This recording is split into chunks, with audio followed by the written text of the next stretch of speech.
Hey, good morning and welcome to our live Wednesday morning broadcast from 100. I think, Adam, it's supposed to be like 118 degrees. Didn't I hear that 118 degrees in Phoenix this week? 120. 120 degrees, guys. How would you like to be in Phoenix? Well, I expect some of you are. In any case, we are going to have such a good time today. And the first thing I want to talk to you about this morning before we get into Q&As is Voxer. I'm going to tell you how to use Voxer in your business in ways that you can't even imagine. You probably don't even know what Voxer is. But before I do that, I want to say hi to, this is his name, truthfully, Maverick Cummins. Maverick Cummins owns Supreme Auctions right here in Scottsdale, largest luxury auction company in the world. And for those of you who are not planning to listen to our live national teleconference tomorrow morning at 9 a.m. Pacific, you definitely want to listen to that because, well, I already recorded it with Maverick Cummins. I'll be introing it live, and he's going to talk about the luxury home auction business. And believe me, he gave me some insight yesterday that was off the chart. Also, I'd like to say hi to my neighbor, Jason Grandin. Hi, Jason. I know you're on today. We have a world-class turnout, record turnout today. Wanted to say hello. As I was pulling out, he was waving and telling Roseanne Adam that he would be on today. And Jason is a realtor, a rock star realtor. So, Voxer. Voxer, for those that you don't have it, I'm going to spend 3 minutes on it before I get into the Q&As because this is something that truly can, in a small way, revolutionize your real estate business. So Voxer is a walkie-talkie app that you can download to your smartphone.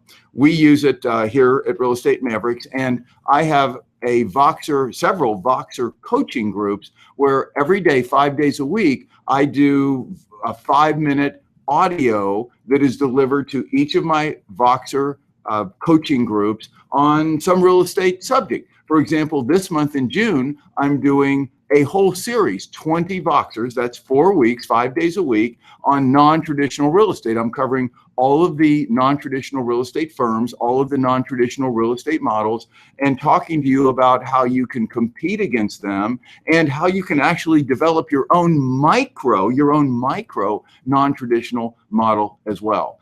So that brings me to Voxer.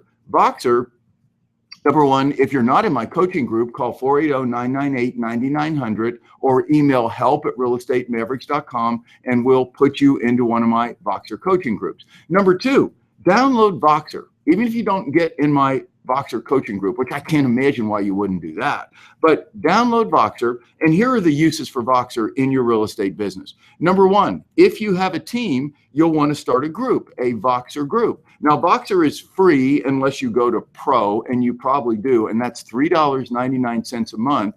And then you can set up a group where you can talk back and forth with the members of your team, just little walkie-talkie messages back and forth that they can listen to on demand. You can also text message, you can also send photos, you can send attachments, and you can send short 15-second videos. Right, Adam?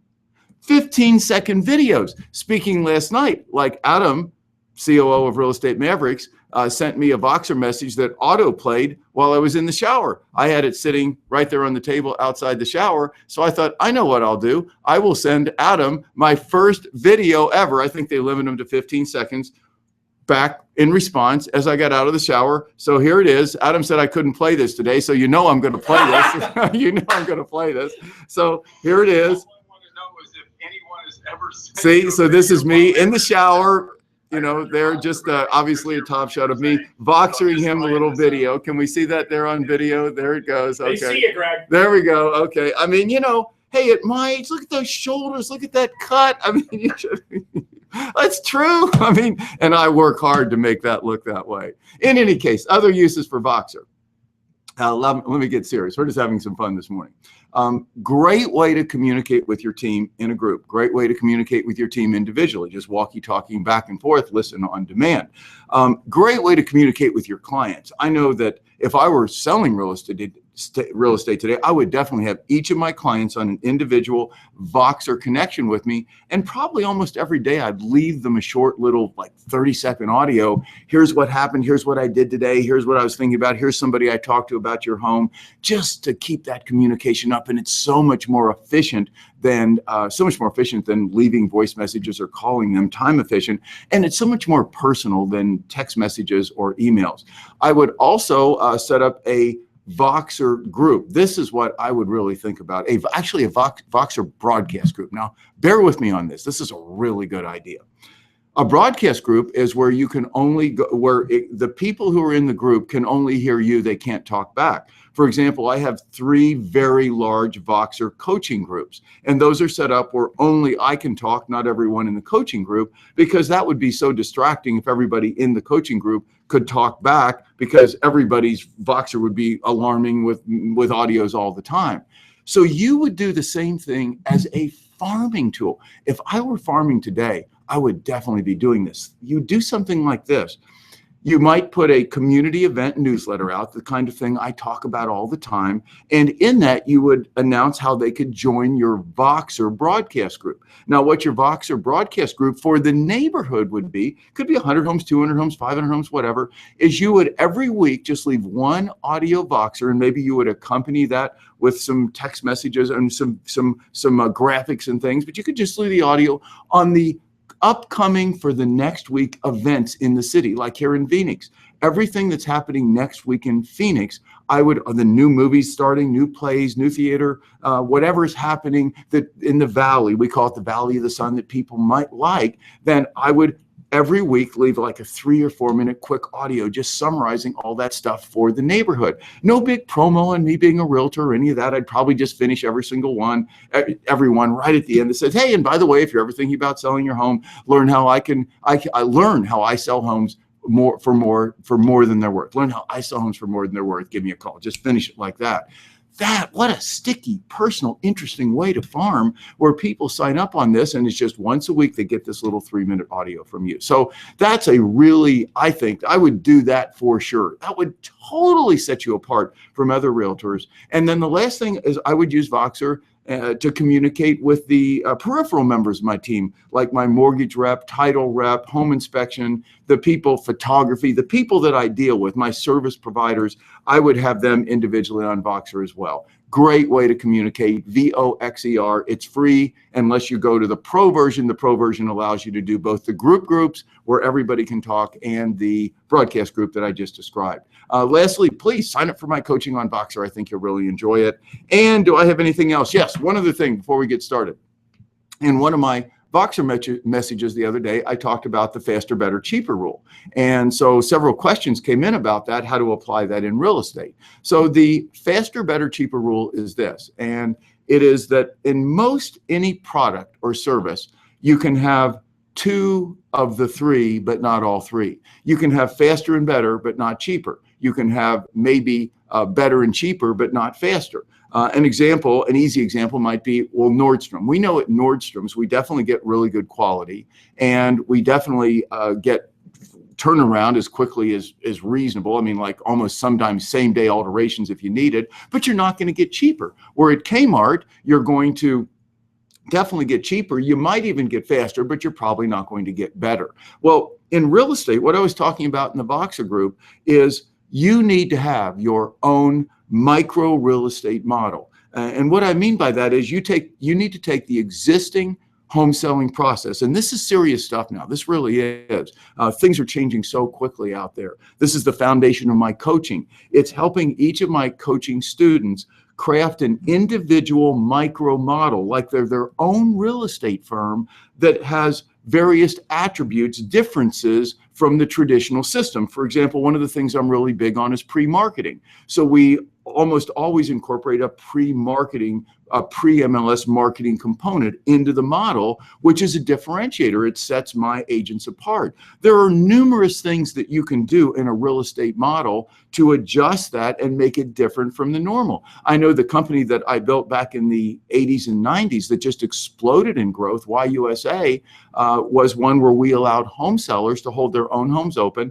And if they found their own buyer, then they got a substantially reduced commission. It was really funny. I was telling Adam the other day, back when I started doing that in the late 80s, all the realtors, they complained initially and they said, you can't do that. These are exclusively listed homes. Owners aren't allowed to hold their own home open. Well, there's nothing in the law that says an owner can't hold their own home open and that you can't give them a break on commission if they sell their own home. I take that back. They don't sell it. They just find a buyer and refer the buyer to you, and you do everything else. I mean, almost treating them kind of like a co-broke. The point is that was a variation in the traditional model, and that company exploded in growth. When I went into Paradise Valley about 15, 16 years ago and quickly built the largest luxury home brokerage in Paradise Valley here in Arizona, rated #1 in the Business Journal.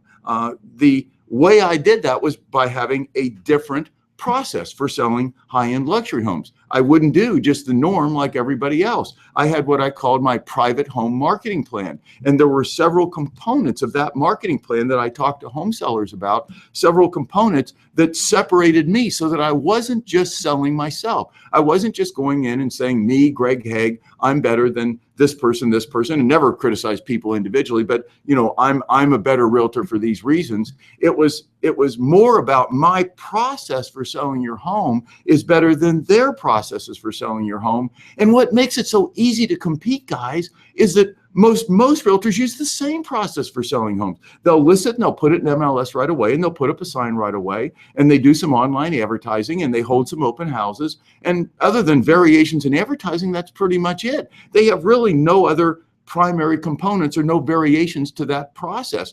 You want to mess with that. That needs to be the focus of what you need to think about every day. And I'll maybe sum this little part up. And the faster, better, cheaper rule. What you want to be looking at is saying, how can I have an aggregation of faster, selling homes faster? What can I like?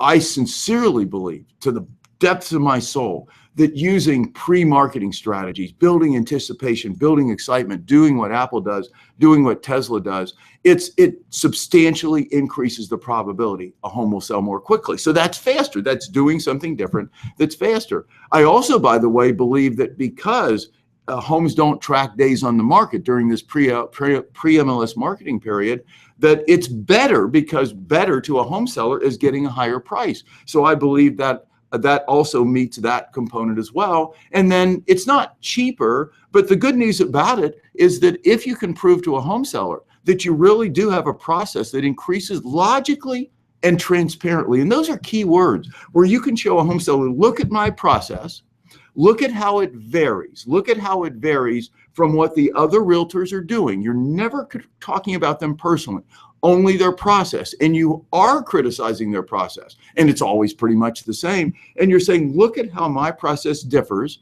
And can't you logically and transparently see how my process increases the probability that your home will sell faster and at a higher price? No guarantees, but increases the probability. And if the home seller's head goes like that, you've got the listing. You've virtually got the listing on the spot. So you always want to be looking at that. And the cheaper part of it, they're going to be willing to pay you a higher commission because they see that you're going to produce a better result. And I'm asked a lot, how do you compete, Greg? How do you coach your agents into competing against the discount agents and the discount brokers? Well, it's just that way. If you can convince a home seller that quantitatively they will end up with a net higher check at closing and still be able to pay you more, you're going to earn more. And if you can't, you're not. You need to get that. You cannot get your head into this 6%, the traditional 6%, and that's something that's just going to endure and that you're entitled to it just because you're entitled to it, because that's kind of the norm. Well, guess what, guys? That ain't the norm anymore. That norm is coming down, and that norm is going to continue to come down with Redfins and other companies that are pounding the market with 4 and 4.5% commissions. In Washington, D.C., traditional realtors are really, really, really feeling the pinch of Redfin pushing a 1% list side commission out there. And the only way you're going to compete effectively against that is to have a system, a process for selling homes that you can compare to, for example, Redfins, and you can demonstrate to a home seller that they ought to pay you 5 or 6 or 7 or whatever it is you say you're worth, because they can see that you're going to increase the probability dramatically. They'll get 2 or 3 or 4% more for their home. Does that make sense? That has got to be the core. It's the core of my coaching, and it's got to be the core of your thinking. It has to be the core of your thinking. Okay, Adam, I went on long enough there, I suppose. That's good. It's very good. It's relevant. It's just totally relevant. I mean, if you get nothing else today out of this live Q&A, you get nothing else today, get this. You need to understand, first of all, there is huge downward pressure on commissions. There is huge downward pressure on commissions, and it ain't going away. It ain't going away. You need to understand, if you want to continue to earn the kind of money that you do deserve, that you know you deserve to earn because of the work you do, some realtors are willing to go out and just charge less. There's always bottom feeders. There are always people who are just willing to live a lesser lifestyle, live in a lesser home, drive a lesser car, give lesser to their family, give lesser to their friends, and have lesser freedom in their life. There are always people who are doing, and sometimes I get it. They just have to survive. That's not you. That's not the you want to be. You want to have the big life. You want to be able to give. You want to have freedom. You want to live in the home you want to live in, whatever that is. You want to live in that home. You want to have the car you want to drive, and you want to take the vacations you want to take, and you want to fly first class. That's the way you want to live life. It's nicer to fly first class than it is coach. It just is nicer. And you want that not even to be relevant money in your life. I know you do. Well, the bottom line is, if you want that to be the case in real estate, then you need, in the face of the competition that you have now, and you're going to have a lot more in the future, then you need to absolutely positively look at your process. You need to make it different from the processes other realtors are using. You need to make it logically and transparently clear that it's a better process and it decreases the probability homes will sell for more. And then you need to do what I call take positions against tradition. You remember that. That's a big takeaway this morning. You need to take positions against tradition. You need to, not when you're in competing for a listing, talk about other realtors, but here is their traditional process. Here's what they're doing. And then you need to position yourself against that. Say that's wrong. Like putting a home in MLS right away. Totally wrong. Not that I ever want to pocket your listing, but the idea that before we even beta test your price, before we see the buyers in the market, before we give other realtors a chance to call buyers and get them excited and get them in your home when there's no sign and not in MLS. Why would you ever do that? Why would you just throw it in MLS right away, start tracking days and all that? It just makes no sense. You take that position against the traditional idea of putting a home in MLS within 48 hours. So that's a position against tradition. You might not even agree with me. You might say, Greg, I don't agree. I think we ought to put homes in MLS right away. Fine. You're wrong, but that's okay. You agree with me. I don't agree with you. But the point is, then come up with something, 2 or 3 things where you can take a position against the tradition to differentiate yourself and do it in a way that's always focused on how the owners will get a better result. And that means a better price. And that's how you're going to beat the people who are bottom feeders, who are just willing to take less and lead a lesser life. I look at the real estate industry right now, and it's trending very much how Barnes & Noble is trending, competing against Amazon. There that's it is. The best reference, because we all love reading books. I don't think I know anybody, even the youngsters in my life,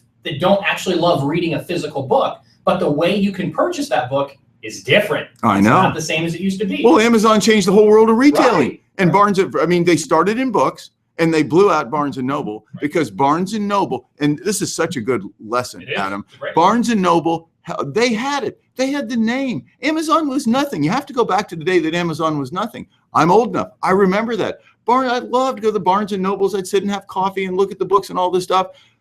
Barnes & Noble didn't get it fast enough.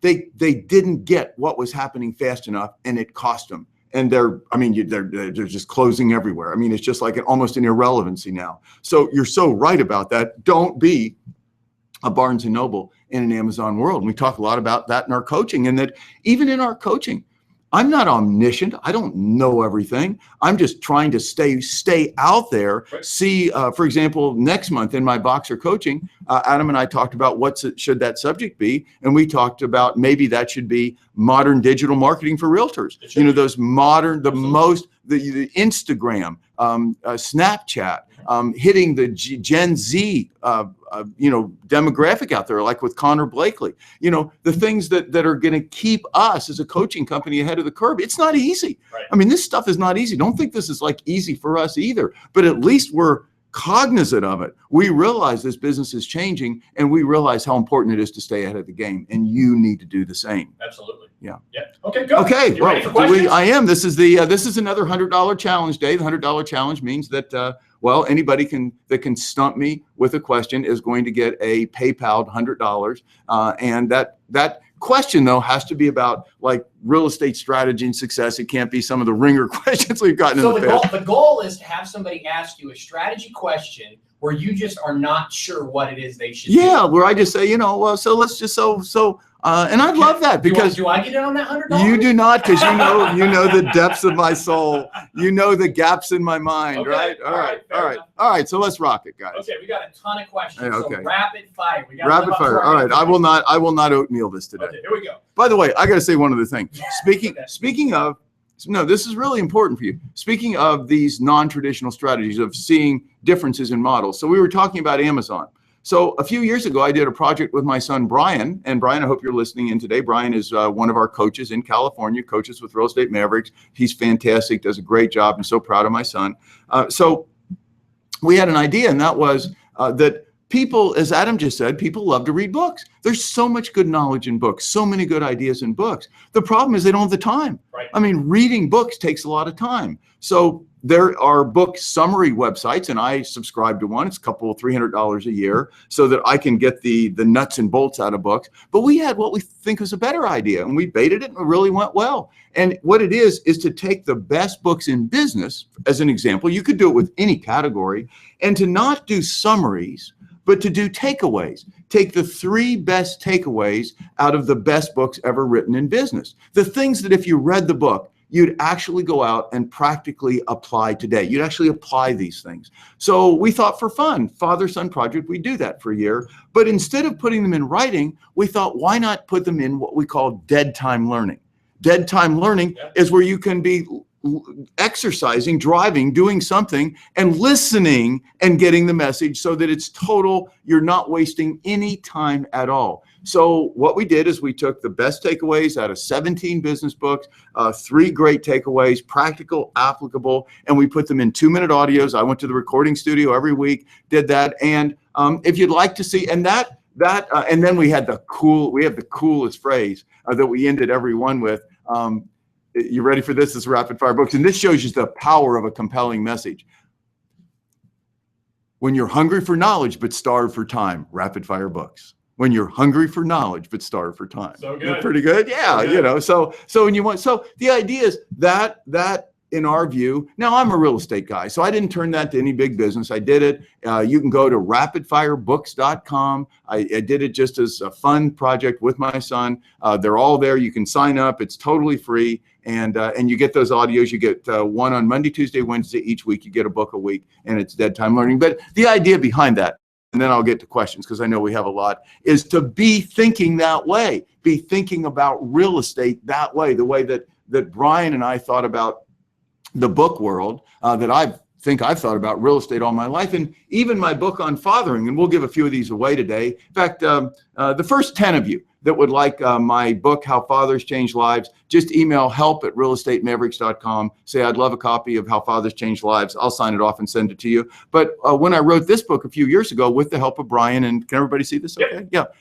With the help of Brian and Rose, my wife, Roseanne, and my family, and a professor at Arizona State University, Chris Neck, an amazing guy. This is different. This wasn't me writing a book on fathering.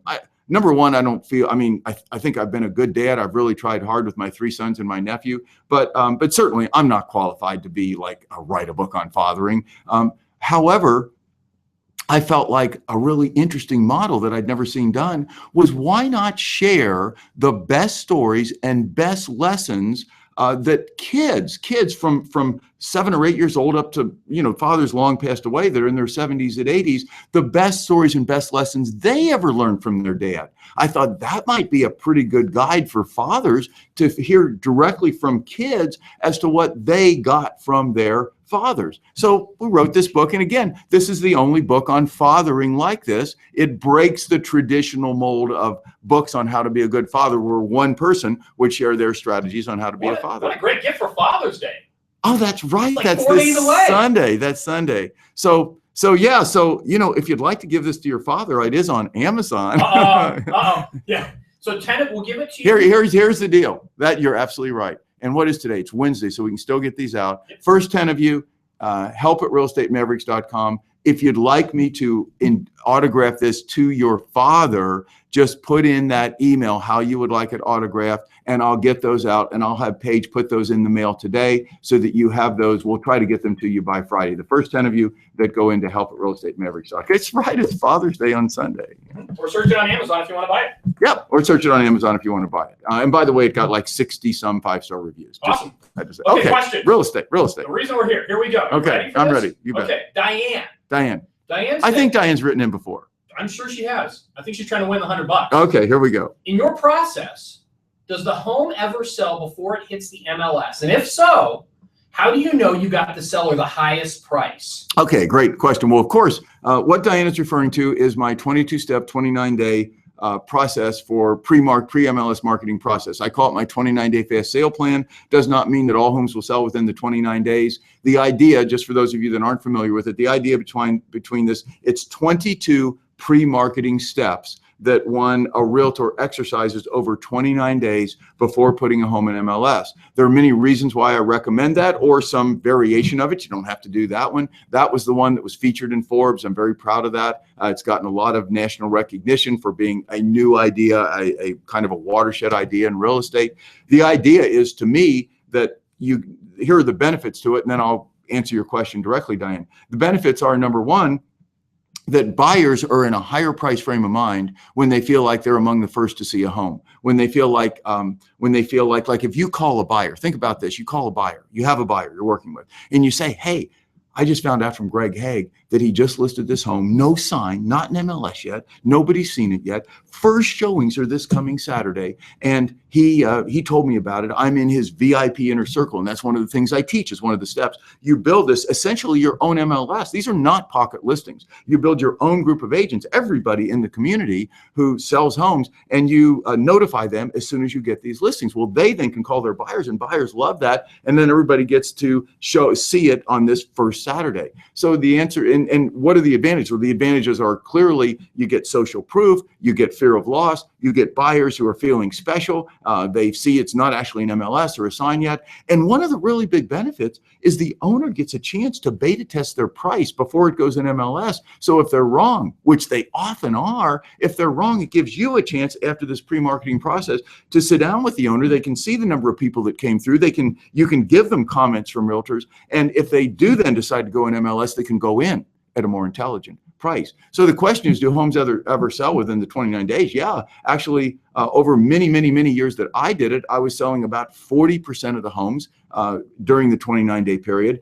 Diane, that did vary depending on the market. In a softer market, I didn't sell as high a percentage of homes. In a really hot market, like we have a pretty good seller's market right now, I was selling substantially more than 40% of the homes in the medium price range, not in the real high-end area, but in the medium price range. The second thing, how do you know that you got the seller the highest price? Well, that was pretty easy for me also. One of the things that I did and that I teach, it is non-traditional, is that I recommended to the sellers that they invest a few $100s and get an appraisal on their home. I have a number of appraiser friends, excellent appraisers, who agreed to maybe do, because I gave them so much volume, to do discounted appraisals for my sellers. Now, what I would tell my sellers, I would say, let's not even rely on you and me. Let's really see what maximum price is and give me a great sales tool. So you can give, Diane, you can give an appraiser parameters. For example, you can say, just give me a normal mid-range market value appraisal. That would be a typical lender's appraisal.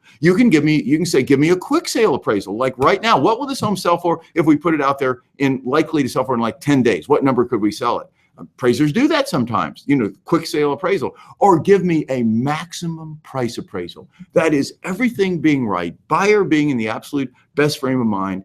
What is the absolute top of the market in this neighborhood based on this home? Where do you think the top is? You can get that appraisal. That's the appraisal you want. That's the appraisal we got. And so we could see right away, Diane, what that absolute top of the market was in terms of the neighborhoods, and not even from me. I never wanted Diane to let price have anything to do with whether the seller should list with me, like, oh, I'll get you this price or that price, and this realtor says I'll get you that price. I always just said to the seller, it's worth a few $100s. And I even said, oh, by the way, I'll reimburse you that out of my commission when the house closes, so that it was absolutely free to them. So that's how you know right there. And then you say to the seller, this is the maximum price. You can see this is the most that we could get it appraised for. This guy's just going to the absolute, this person, guy, gal, whatever, it's to the top of the market in this appraisal. And then you know. And also, by the way, if you don't do that, you still know. You know what the range of comps is. And the whole idea, not to make this too long an answer, because Diane, you're spot on. The whole idea is that anybody can sell a home.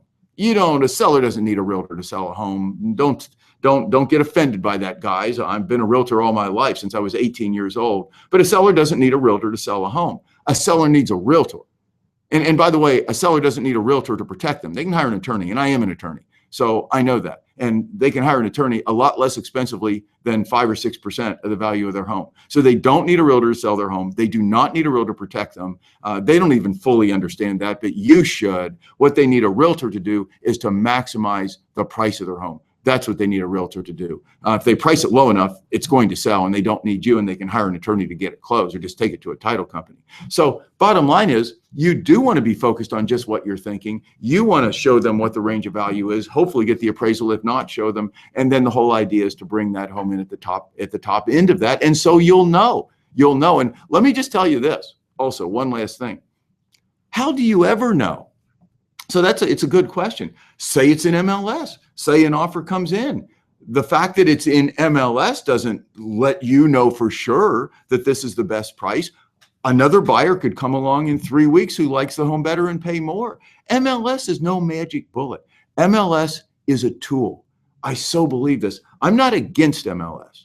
I'm against that MLS discloses days on the market. That is so wrong. That is so unfair. Sellers fund the system. MLS is designed to help sellers sell their home. Sellers pay the commissions that give you the money to fund the MLS.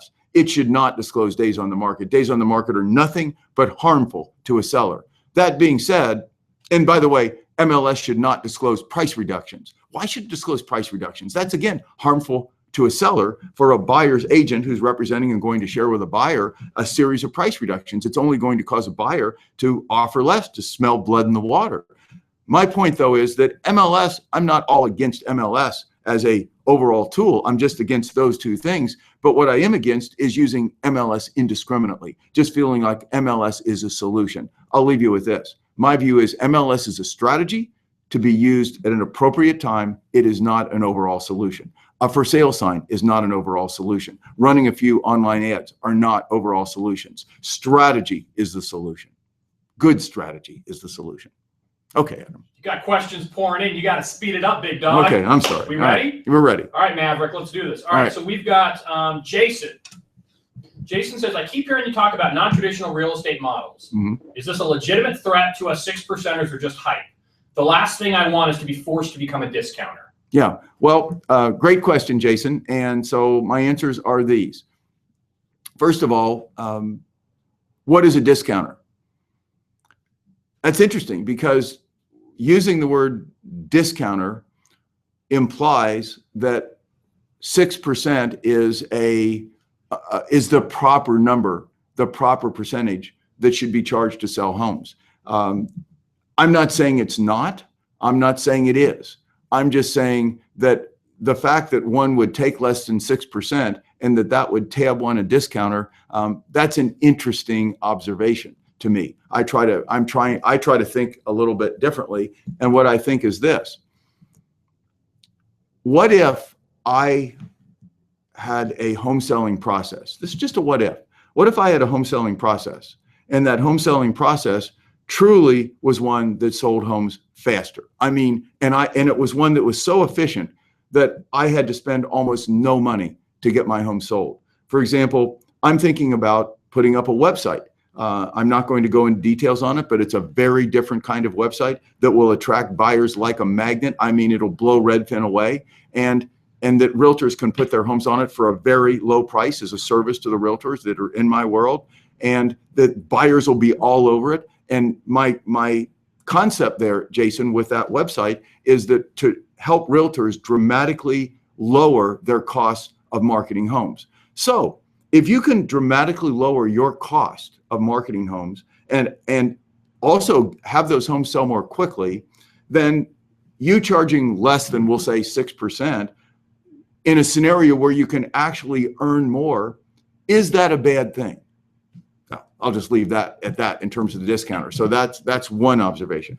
Observation two is, if you haven't, and if this is, I mean, one of the Jasons in my coaching, you probably have, all of you who haven't seen my Huffington Post article that was published, I believe, yesterday or the day before, just Google real estate needs a Muhammad Ali, Huffington Post. Real estate needs a Muhammad Ali.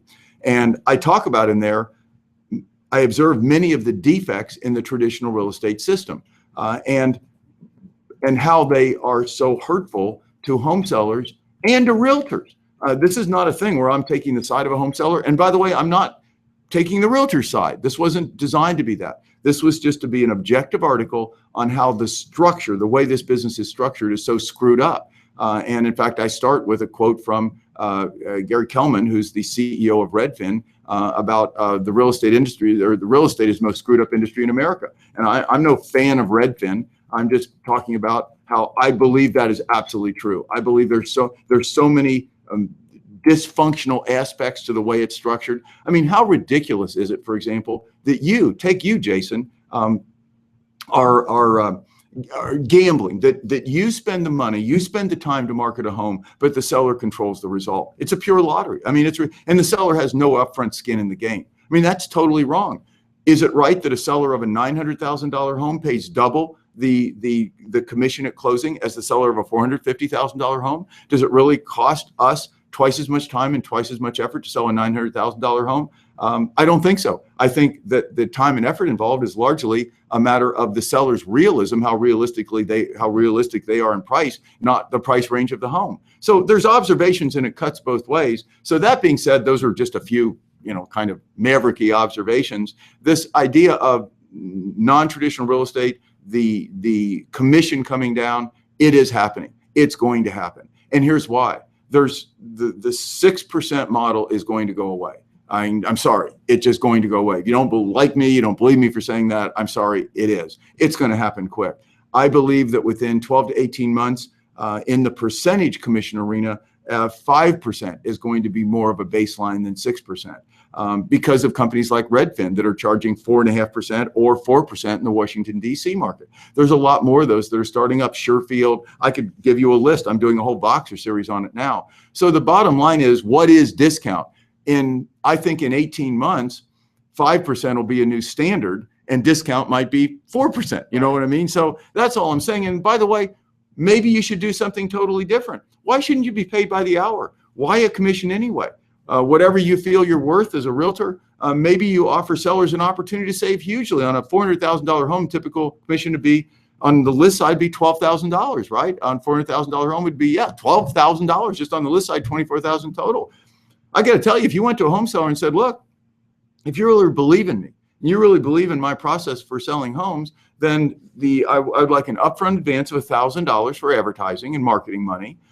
Number one, and number two, I bill you in 10-hour increments with an advance of $1,500 against my first 10 hours, and I'm $150 an hour, and I'll keep you queued up so you know the time I'm spending. I'm an attorney, so it's kind of an attorney model. I'm not saying you should do that, Jason. I'm not saying you shouldn't do that. I'm just saying that I'd like you to think beyond 6% is a norm, and anything below that is a discount, and I don't want to be a discounter. I want you to think more creatively. I want you to think broader than that, and I want you to put together, whoever Jason you are, I want you to put together a model that number one, once you launch it, immediate market recognition. People say, wow, that's different. That's incredible. One that you can clearly see if you get resonance in your market, home sellers starting to come to you, them loving it, that it can be highly profitable. And then take that unusual model. Traditional realtors, the old guard, will get all ticked off. Oh, no, he's ruining the business. It's okay. Sorry. Ruin the business for them. Ruin the business for them. Make it better for you. Make it better for home sellers. That's how improvement takes place. Amazon ruined it for Barnes & Noble.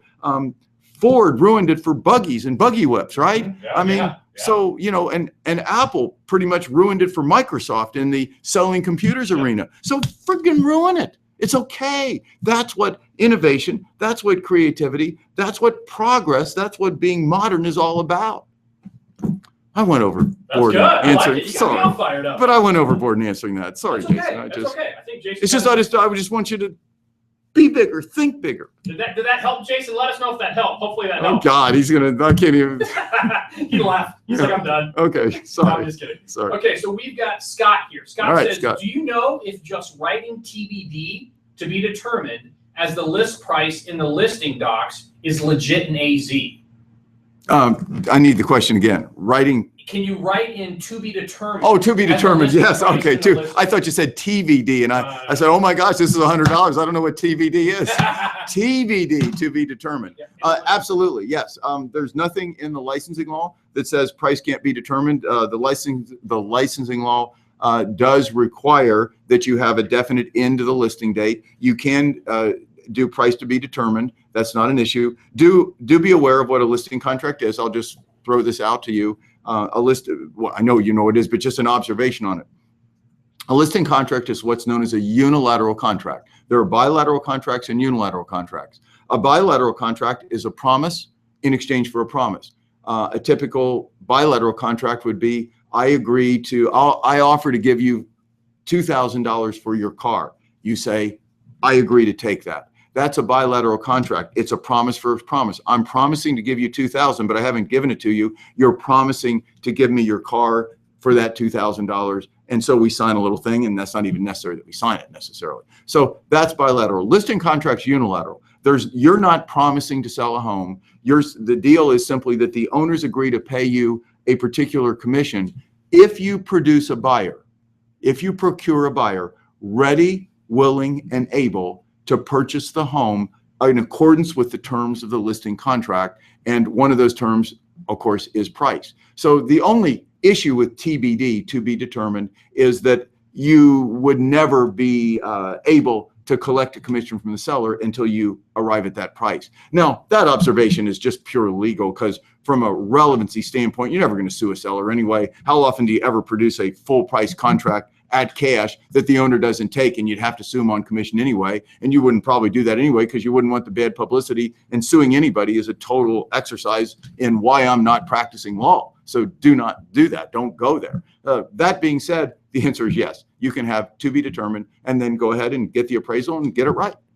Awesome. Good answer. Or if you are uncomfortable with that, you can just put in some price to start with, and then just a provision in that you're going to not do anything until you determine it. But I just put to be determined. I did it all the time. Okay, Jason wrote back, who you just answered the question previously about 6%ers, and he says, that was great, Greg. I get it. To be different, I need to think different and do different. Okay, I'm on it. Right. Okay. Very good. So we've got one. I'm going to go back to the beginning here, since we got a bunch of people in the beginning here ask us questions. Terry says, would you recommend the seller allow the listing agent authority to automatically reject lowball offers so you don't have to harass the seller? The answer is you can do that. It's perfectly legal in every state that I'd be aware of. It's simply agency.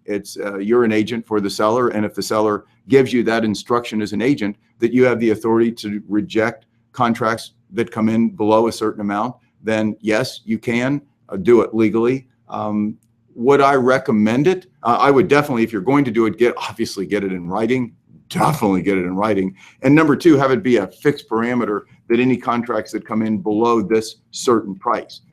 Now, that being said, I don't think that's the best idea in the world necessarily. I mean, if you're in a situation where multiple lowball offers are coming in, yeah, I get it.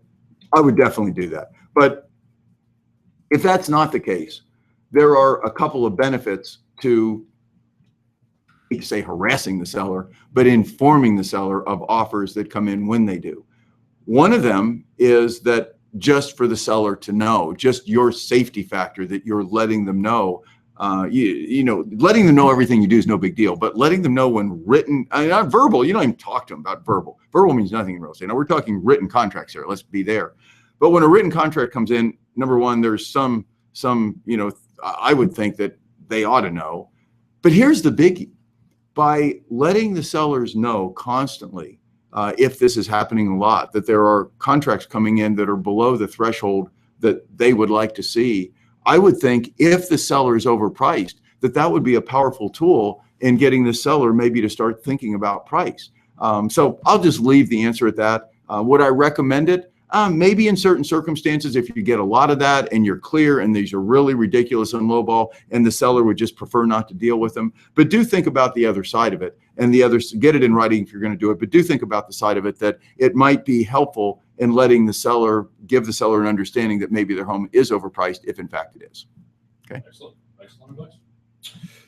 All right. So we have, give me just a second here. For those of you that were in the past webinars, did you know that we moved the camera back? We set it on a tripod today because I always am shaking the table and, I get excited and the videos are always shaking. So I think you did a good job. You're a maniac.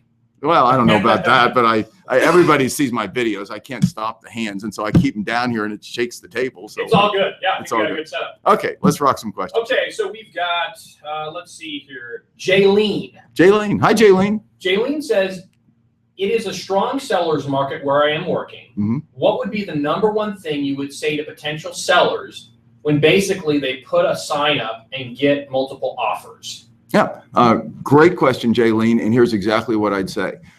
In a strong, and this is just almost like word for word, I'm going to talk to you, Jaylene, as if you were a home seller in a very strong market where they know that they can put a sign up, get an offer, just what you said, and don't need you to do it. So, and obviously what I'm thinking you're talking about is obviously how you can convince them to list with you and actually list with you and pay you a substantial commission, not some ridiculously low commission. So here's what I'd say. I'd say, Jaylene, in any market, if you price your home right, you can sell it without a realtor. In a market like this, this observation you just said to me, you're absolutely right. You could sell your home this weekend and actually get a reasonably fair price for it. You can get multiple buyers probably bidding and get yourself a good price for the home. But you see, in a market like this, if you do that, you'll be making a multi-$1,000 mistake, I promise you. And here's why. I have this pre-marketing strategy. I have a strategy, and Jaylene, I think you're probably the Jaylene in my coaching, so I'm going to presume that. So you know the 29-day, 22-step formula, and you can even shorten that down. I've got an 11-day pre-marketing formula. You can just shorten it down yourself. And I would, by the way, in your market, I would compress that down to just like 11 days, 1 full week, 2 showing days.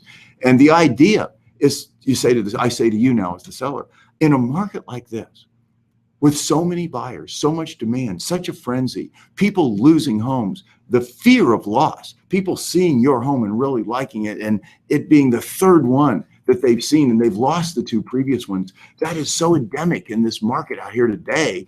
And so you say to them, this is such an opportunity to not just get a good price, but to get a record price for your home. So then you say, I would just say to the seller, and this is a seller who's thinking about not using you because they want to, give me 29 days, just 29 days. Give me 15 days. Give me 2 weekends.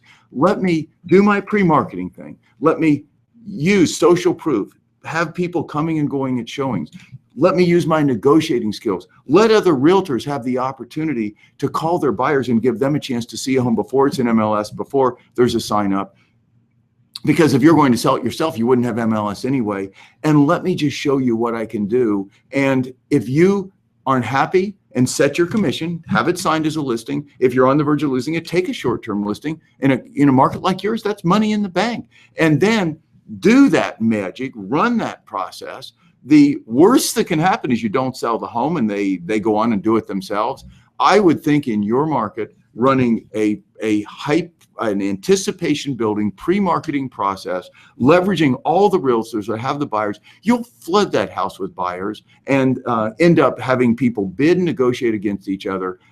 There's just no doubt in my mind that most of the time you will end up with a listing, and most of the time you'll end up with a sale and a commission where you otherwise might end up with a goose egg. That's what I tell a home seller. And I'd say you don't ever have to sign a contract, nothing to lose. Just let me run my process. You don't have to lock your hands with me for 6 months or 3 months or even 2 months. Just let me run a short-term process to show you how much more I can get for your home than you might otherwise expect. And if you're not thrilled, then don't sign it. And if you don't feel it's a home run price, then we can talk about commission. Because the bottom line is, in your market, if you end up having to take 1% less, but you can do a deal, get a deal done in 10 days and 2 weekends, take it. Put the money in the bank, have a happy home seller, then put up a sign and a sold sign to show you sold that home and move on. To me, that's not discount real estate. That's just sensible real estate. Take the money, take the sold sign, take the happy client, and move on. Okay? Good. Yeah, good. All right, we have. See, in a market like Jaylene's, the challenge isn't selling homes. The challenge is listing homes. And the challenge is listing homes and having the seller pay you any semblance of a fair commission, because sellers know out there, know in these hot markets like Denver, that homes are so easy to sell. So that is when you really need the kind of things that we're teaching here. And this is not like trying to pat me on the back or our coaching, but this is where you need to totally be different. You cannot be like other realtors and prosper in a market like Jaylene's. Well, I think this is where you have a really unique advantage as the real estate expert that you are, because your entire career, you've done things differently. Yes. Where other real estate trainers said, do this, you said, that's fine, you can do that. That will work to a degree, but we've got to be better than that. And that's what's so powerful. I mean, I talk a lot about, I'm always looking, whether it's in the rapid fire books or my Savvy Dad book or any of the business models in my other businesses, even when I practice law, my whole billing scenario was different. I've talked about that. My thing with clients is they just paid me whatever they thought I was worth. I told them that I'm going to bill you and show you what I did, and I'm going to, before they even retain with me. This was a lot, not with all my clients. When I was with a big law firm, I couldn't do that. But on my own, just write me a check for whatever you think I'm worth. And totally different. Well, to me, I'm always looking at everything in real estate as what normal does, I will not. Yeah. What normal does, I will not. I'm always looking at everything. What is normal doing? Normal is most everybody else. And I'm always thinking, okay, they're doing that. I don't want to do that. Even if it's like pretty good, I want to find better. Whatever normal does, I will not. And it's always funny too, because the question is, well, how do I stand out, Greg? How do I be different? There's like 1,000 ways. Really, just simply by being different. Yes, just be different. But yes, absolutely. But it also intelligently. For example, you can you can cover your arms with tattoos, and that's being different. But is that going to help you sell homes at a higher price? Is that going to help you be professionally successful? I'm not saying there's anything wrong with tattoos. I'm just pointing out that don't just be different in real estate for the sake of being different. Be different with a purpose. Be different for a reason. And in my view, that reason should be to increase your cost efficiencies, increase your time efficiencies, so that if you do have to take a lower than normal commission, you can do it profitably. Every other business does that. Why wouldn't you? So be different in trying to lower cost, increase your time efficiencies, and different in the way you sell homes so that you can show sellers how your process ends up increasing the probability they'll net more. That's it. But you want to always be looking at your differences with specific purposes in mind. Yeah, good. Yeah. Good. Yeah. Okay, we've got 8 minutes, and we've got, I think, 4 or 5 questions. 8 minutes, okay. Okay, so good. April says, how do you respond to agents that say that I'm harming the seller by not submitting the listing on the MLS right away? Kind of covered this earlier, but do it again. Okay, so how do I answer agents? Yeah, how do you respond to agents that say that I'm harming the seller by not submitting the listing on the MLS right away? Okay, well, what I'd like to say is, I have the listing and you don't, so goodbye. I'm sorry. But I have the listing because I talked to the seller about this better way to market their home. But so I answered that once. I'll give you the very shortened version. So I would say to an agent this. I would say, well, let me ask you a question. If you're a home buyer, this is an agent now. If you're a home buyer and you get a call from an agent, and the call is basically says, hey, Greg Haig just told me about a new listing he has. It's not an MLS, no sign. It's in the neighborhood you're looking in the price range you're looking. Would you like to see it? Ask this agent, would you as a buyer be really excited? I mean, being among the first to see it, maybe the first to see it, knowing that it's not officially on the market, it puts buyers in a higher price frame of mind. So I'd first say to the agent is, what I'm trying to do, first of all, is give you and other agents with buyers an opportunity to earn a commission more easily, serve your buyer better by getting them a chance to get in and see a home before it's what is perceived to be officially on the market, and do a better job for my seller. So I'm trying to accomplish 3 really good goals here. That's number 1. Number 2, what they're implying in that is that you're not exposing the home to all the buyers. That's the implication. Don't you think you're hurting the seller by not exposing your home to all the buyers? Are you kidding me? Do you really think that, like Apple throwing their new iPhone on the shelf so they can quickly expose it to all the buyers is a price maximization strategy? That's not a price maximization strategy. You don't have to expose a home to all the buyers. Okay, maybe you miss a few. Maybe there are a few agents who had a buyer that don't see it because it's not an MLS. If it doesn't sell at maximum price, then you can always put it in MLS and pick up those buyers. Maybe there's a few people that are driving around the neighborhood that until you get to this 4th week of my process, you put up your last chance sign, they won't be aware of it. Okay, you pick them up then, you don't pick them up early. The idea is not to quickly, let's get it out to every single buyer. Yeah, if you can, fine. The idea is to make sure the buyers you do get it out to, the buyers with realtors, the buyers you find on your own, that those buyers are rabidly excited and they're in a frame of mind where they're likely to pay more. Does that make sense? Yeah. And here's what's so cool about what we're doing with Apple. I use them as an example, and it is a good example. They have tons of iPhones. If you miss it on the day that it opens, when people stand in line, hey, you can always buy it a week later. In our business, we have so much more power even over that, because if a buyer misses a home, it's gone. They can't buy another one like it. There's no 2 homes alike. So we are in a situation where we can use this pre-marketing. If used intelligently, we can use it so much to the advantage of a seller. And quite frankly, I don't care what other realtors think. They're just not thinking. And I mean, really, they just need to think. And if you explain that and they just say, no, I'm just going to throw it in there and do it my own way. Well, I mean, in my view, hey, I don't pretend to know it all, but I am believe so firmly that this is the future of real estate. One of the futures of real estate is this building anticipation, building excitement, doing more than just tossing home an MLS. Yep, good. Yeah. Every other industry in the world does it. Every smart retailer, everybody does this. Why wouldn't we? Right. And the problem is that you're not playing, coming from my background with advertising and marketing, you're not playing on the psychological advantage you have. Well, exactly. You blow it by just putting up a sign and throwing an MLS. People forget that human beings purchase emotionally. We do not purchase logically. Yes. So if you are not tapping into the emotional connectivity of what it is you have to offer that nobody else does, what are you doing? And yes, and another great answer to that question that will take 10 seconds is please tune in to the teleconference tomorrow morning. If you don't have our teleconference line, everybody listening today is invited, even if you're not in my coaching. If you don't have it, help@realestatemaverickс.com. We'll send it to you. I am interviewing Maverick Cummins of Supreme Auctions. If you want to listen to how a process they've developed where sellers put their homes, listen to this, sellers put their homes in this company's arms with no reserve. No reserve. That means they're going to sell for what they're going to sell for, because the process that Supreme Auction uses to build anticipation, build excitement, get buyers in the room, once they show a seller how strong that process is, sellers with multi-million-dollar homes sign right on. Wow. Yeah. I mean, there is a dramatic example. In our case, we have MLS as a backstop. In their case, they have none. Right. Once the bidding starts, that's it. That's it. Yeah.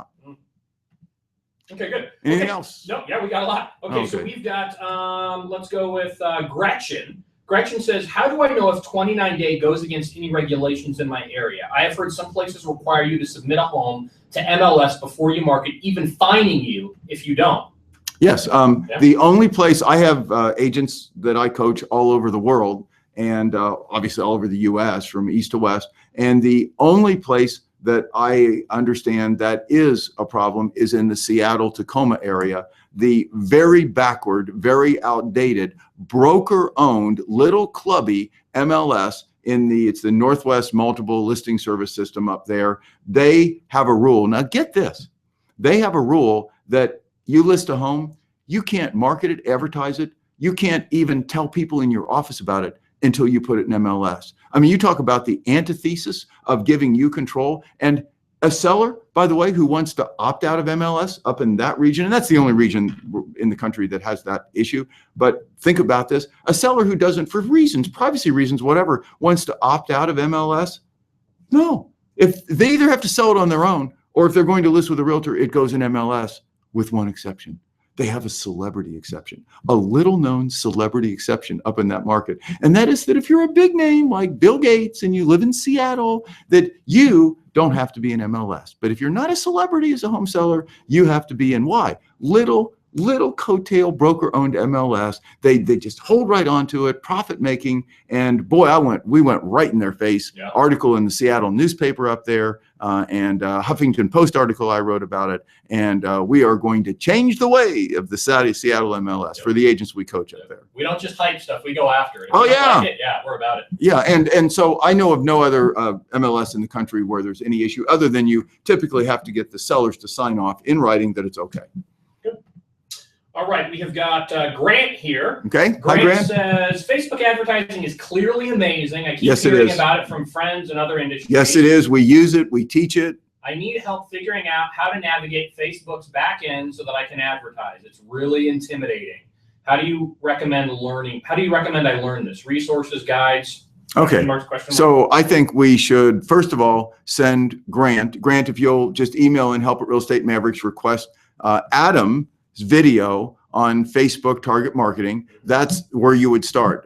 What is that, Adam? About 45 minutes, maybe? 45 minutes of back-end tutorial instruction. Back-end tutorial instruction on how to get started in Facebook marketing. All of you out there, if you want that, we'll be glad to send you the link to that. And we have that up on my YouTube channel. It might even be up my YouTube channel. I don't know if it's public or private. You might be able to search it, Greg Hague's YouTube channel. But either way, we'll get you the link to that. That's number one. Number two, you want to get into my Voxer group for sure, because all next month, I'm going to be going through a series of, and Facebook is going to be one of the foundational ones, more advanced marketing strategies on Facebook. Adam is going to be participating. Adam is going to also produce another video, maybe two, on Facebook marketing, the coolest, most advanced strategies. We use it like crazy. It is, you're absolutely right. It's the best bang for the buck, and that we can find right now. And so we'll teach it to you. Yep, and I just posted the link up in the top of the comment section on the right-hand side, but you can also email us and we'll get that link to you too. To your video. Yeah, our video. To our video, right. yeah, Maverick Real Estate Mavericks video. But Adam did it. I mean, he stayed up till 3 in the morning before a teleconference doing that video. I'm passionate about advertising. Yes, you are. Greg. But he, I mean, and it's a screen share video. You just see right on the screen, and it's how you get started. But then we're going to take you many levels up from there. Yep. You bet. Very good. Okay, so we've got, who else do we have here? We have Tiffany. Tiffany asked, last week you guys mentioned we should have our own domain. Yes. So we can have custom email addresses rather than Gmail or whatever. Yes. Do we have to have a website to do this? Well, you do not. I believe you do not, Adam, have to have a website. Yeah, you do not have to have an actual website to have your own domain. What you need, and to have, like, for example, Tiffany at realestatemaverics.com. So I have Greg at realestatemaverics.com. And so what you need to do is you need to have the URL. So you would go into GoDaddy, that's what we use, and you would look for a URL that you like. And then once you've done that, what is the process for actually setting up that Gmail, that account? So once you go in and purchase your domain through GoDaddy, who's the best resource, go and find whatever it is you want. Tiffany at imsoawesome.com. Okay. Great. And then you go. I like that. I'mSoAwesome.com. I'm sure it's taken, but you can try. Right. Right now, GoDaddy is about to crash because everyone's searching for imsoawesome.com. Right. Go to Zoho. Zoho is probably the best domain host for email only, rather than having to build a website. Didn't know that, because you do that for me. You So totally that's ZOHO? Zoho, yeah. Zoho.com. And I think they charge like $3 or $4 a month for the service. And you get your own custom email that they bridge right to your domain. It's fantastic. Wow. And you don't have to have a website. Now, I would always recommend having some type of a website, like a landing page or something. So people can see your face and maybe get in contact with you. Which are so inexpensive to do. But if not, you don't have to. Exactly. And so then can that be forwarded from Zoho into, for example, your Gmail account? Correct, yeah. And see, that's what I have. For example, I have a core Gmail account that I've had, this is Tiffany, right? Tiffany. Tiffany, I've had gosh, since Gmail came out, you might not remember that day, but Gmail, when it first started, was an invite only. Yeah, other people in it could invite other people. That was a cool little strategy. I was one of the first. I got a really good base Gmail account. So I have used that all these years, and I've been thrilled the way Gmail has enhanced its offerings. So I have all of my emails from like Greg at Real Estate Mavericks, which is, mine, sent right to, I get it right as part of my Gmail account. By the way, speaking of Gmail, I'll just mention to you guys before we end today, do we have any other questions? And then We do. Okay, well, let's handle the I questions. think And we then, have one more question here. because I know we're handling a lot of questions directly, but any more that you want me to do. Okay, this is from Melissa, and I don't know which Melissa. We've got a ton of Melissas involved. She says, "Hi, Greg. I started in your Voxer training group last week. So far, so good. Should I be saving?" So far, so good. That's good. So far, so good. That's not. I'm glad she didn't say so far, so bad. Right, Yeah, so far you suck. I was waiting for that. So far, you're boring. Right. Will you ramp it up a little bit, right? Come on, Greg, ramp it up a little bit. Have to put a spit. Do you know how long? Who's this? What's her? This is Melissa. Okay, Melissa, you should know how long. Those audios are about 5 minutes. How long do I take on those to get those? A couple hours. Yeah, by the time I outline them, get them down, get my talk track down, get them compressed. The first one I did last night was 13 minutes, 30 some seconds. And I don't do that, they're too long. I finally got it down to 7 minutes something, which is a bit long. I record them 3 or 4 times over. So just FYI, it's all, this, of course. It's amazing how things on the exterior look so much easier than they are to do right on the interior. But go ahead, what's the question? So she says, so far so good. Should I be saving these audios and text messages somewhere? I'm just not sure if we are supposed to listen or take some kind of action with the material. That's a good question. Yeah, so if you upgrade, it's only $3.99 a month, and I'm worth it, and it doesn't go to me. It goes to Voxer. If you upgrade to their Voxer Pro, then everything I've sent you stays right in your account. It gives you, I think, a virtually unlimited retention. With the basic non-upgrade, it doesn't stay there. Now, that being said, we are preserving all of my audios, and right now, can I send them over to the page where is that still going to be working? The well, we're transitioning training? over to a new site. Yeah, we're transitioning new. Wait till you see our new Mavericks website. I would just say that if you have a need for audios, we're going to have them on SoundCloud. We'll totally have them on SoundCloud. All of my Voxers are being put, Melissa, on SoundCloud. That's the platform where we also, if you go to Real Estate Mavericks on SoundCloud, you'll see our teleconferences and the guests we've had and all that. And so they will be password protected on SoundCloud for anybody in. So the answer is, if I were you, I would do these things. Number one, we'll be glad when we have that SoundCloud thing. We're setting it up now. When that's finished, you'll have access to every Voxer audio I've done. That's number one. Number two, but I would spend the $4 a month to upgrade so that you all shall have them there. You can spin them and listen to them again on your phone. You can use it in your business. Yeah, too. you use it in your business. Exactly. Right. Yeah. The upgrade is important. Okay, Yeah. That's our questions. Okay. I just like to finish again. I've covered non-traditional enough, and how, and I don't say that in a bad way.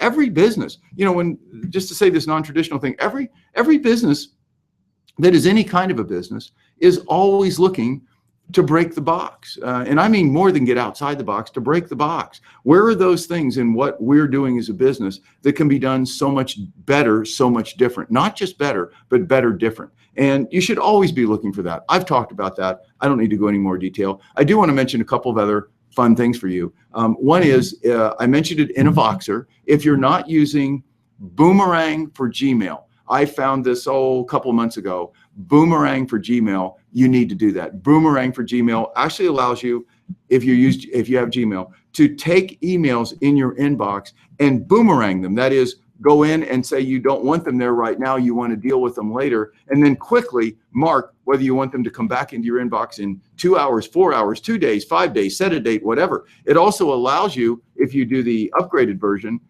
that's in the free version, it allows you to, in your Gmail, to do emails and schedule them to send at a later date. It also is almost like a mini drip system, if you want to use it, where you could have 2 or 3 emails that you want to go to people you meet that are all preset, and you just fill in their name, and you could set it up so that it will send those out sequentially. However, the big benefit of Boomerang for Gmail is being able to get emails out of your box and have them come back in when you want to deal with them. So I highly recommend that app. That's Boomerang for Gmail. Those of you who aren't using Evernote, if I were selling real estate these days, it is a core. It is an online filing system the best in the world. Clearly, everybody recommends it. For those of you who are not using Evernote, it's everything. You can Word doc, tagging, just there's so many YouTube videos on Evernote.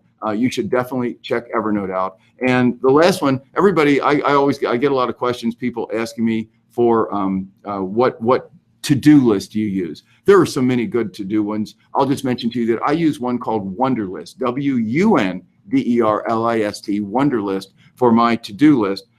It has all the normal features. I like the interface. It's very easy to use. It has note sections, calendaring section, and it also has a very interesting, a very easy shared Evernote thing where you can share certain Evernote files with people and with to-dos that you're both working on, where they can file them away, et cetera, et cetera. So I recommend those 3 apps, and remind you about the teleconference tomorrow. You will love this interview with Maverick Cummins. He's fantastic. By all means, attend that. And other than that, the one week after next, Adam, is the one that you'll be doing a teleconference on next level Facebook marketing. Is that what it's called? So not next Thursday, but the Thursday after. And once you get on our list, we'll notify you of those. You'll have access to that as well. And that is answering for those of you that really want to learn Facebook marketing.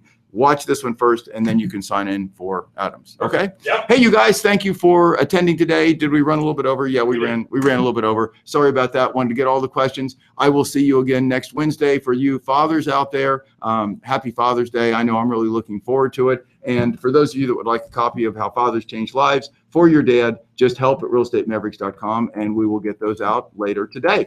Thank you, guys, and we will see you next Wednesday, same time, same place.